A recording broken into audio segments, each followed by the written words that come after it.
నిన్న కూడా ఆయన ఫోన్ చేసి ఉండొచ్చు.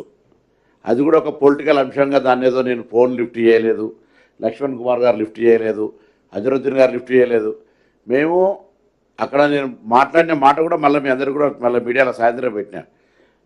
పోలీసు వాళ్ళు అరెస్ట్, నేను అంతా పిరికొని కాదు, పోలీసు వాళ్ళతో అరెస్ట్ చేయించి లేకపోతే టెలిఫోన్ లిఫ్ట్ చేయక జవాబు చెప్పలేనంత పరిస్థితులు ఏం లేము.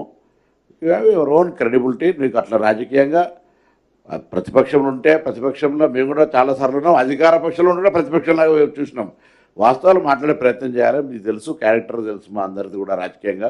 లక్ష్మణ్ కుమార్ ఎట్లా వచ్చిండు, అజరుద్దీన్ ఎట్లా వచ్చిండు, పొన్నం ప్రభాకర్ ఎట్లా వచ్చిండు, జరిగిన ప్రొక్యూర్మెంట్ ఎంత. నేను మిమ్మల్ని కూడా అందరికీ కూడా కొంత విశ్లేషణ చూడండి. అసలు కొన్న వస్తువులు ఎంత. మేమేమైనా నామినేషన్ మీద మంత్రి గారు లక్ష్మణ్ కుమార్ సంతకం పెట్టి నేను సంతకం పెట్టించినవా? ఓపెన్గా సెంట్రల్ ప్రొక్యూర్మెంట్ ప్రాసెస్ చేసి ట్రాన్స్పరెంట్ సిస్టమ్ తేవాలని ప్రాసెస్ చేస్తే నీకు ఇన్ని రోజులు 10 ఏళ్ళు నీకు కూడా లాభపడ్డ చెంచాగాడ చేసి చెప్తే మాట్లాడితే ఎట్లా మీ విలువైంది?